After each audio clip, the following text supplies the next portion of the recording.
الحمد لله وكفى وسلام على عباد الذين اصطفى أما بعد فأعوذ بالله من الشيطان الرجيم بسم الله الرحمن الرحيم قال الله تعالى فمن أظلم ممن كذب على الله وكذب بالصدق إذ جاءه صدق اللہ العظیم۔ پارہ نمبر 24۔ اس پارے میں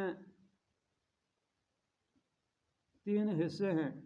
نمبر 1 سورہ زمر بقیہ حصہ، نمبر 2 سورہ مؤمن مکمل، نمبر 3 سورہ حامیم سجدہ ابتدائی حصہ۔ سورہ زمر کے بقیہ حصے میں اللہ رب العزت نے کئی باتیں بیان فرمائی ہیں۔ نمبر 1 اللہ تعالیٰ کی ربوبیت کا بیان فرمایا، اور اس میں اللہ رب العزت نے آسمان اور زمین کی تخلیق کا تذکرہ فرمایا کہ آسمان اور زمین تمام کا خالق صرف اللہ ہی ہے اور اس کے قائل تمام انسان ہیں، اس چیز کا تذکرہ فرمایا۔ اور نمبر 2 اللہ کی رحمت کی وسعت کا بیان فرمایا، انسان کو کبھی بھی اللہ کی رحمت سے مایوس نہیں ہونا چاہیے۔ نمبر 3 جہنمیوں اور جنتیوں کے جہنم اور جنت میں داخل ہونے کی کیفیت کا تذکرہ فرمایا۔ تو یہ 3 باتیں سورہ زمر کے بقیہ حصے میں بیان ہوئی ہیں۔ نمبر 3 آگے سورہ مومن میں اللہ رب العزت نے چند باتیں بیان فرمائی ہیں۔ نمبر 1 مومن کا بیان فرمایا کہ جب مومن موسیٰ علیہ السلام کے قتل کی سازش فرعون کے در پر ہو رہی تھی، تو ایک مومن جو اپنے ایمان کو چھپائے ہوئے تھا، تو اس نے کہا اتقتلون رجلا ان یقول ربی اللہ۔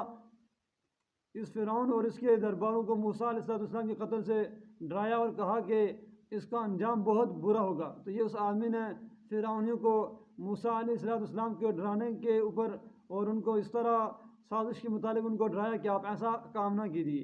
نمبر 2 فرعون کے کبر اور غرور کا بیان ہے کہ اس نے اللہ تعالیٰ کو دیکھنے کی ناپاک اس نے جسارت کی کہ میں اللہ کو دیکھنا چاہتا ہوں، تو اس نے حامان کو اس کے لیے محل تعمیر کرنے کا حکم دیا۔ اور نمبر 3 اللہ سے اعراض کرنے والوں کی سزا کا بیان ہے کہ سیدخلون جہنم داخلین، جو اللہ سے اعراض کرتے ہیں تو وہ جہنم میں داخل ہوں گے۔ نمبر 4 انسان کی تخلیق کا بیان فرمایا کہ انسان کبھی مٹی تھا، پھر نطفہ بنا دیا، پھر علقہ بنا، پھر بچہ بنا، پھر جوان ہوا، پھر بوڑھا ہوا، پھر مرا۔ یہ اس میں اللہ رب العزت نے انسان کی تخلیق کا تذکرہ فرمایا ہے۔ آگے سورہ حامیم سجدہ میں اللہ رب العزت نے کئی باتیں بیان فرمائی ہیں۔ نمبر 1 آسمان اور زمین کی تخلیق، اللہ نے زمین اور اس کے اندر کی ساری چیزیں 4 دن میں بنائی ہیں اور آسمان کو 2 دن میں بنایا ہے۔ پھر نمبر 2 کافروں کی شرارت کا تذکرہ کہ جب نبی علیہ السلام کو قرآن مجید آپ علیہ السلام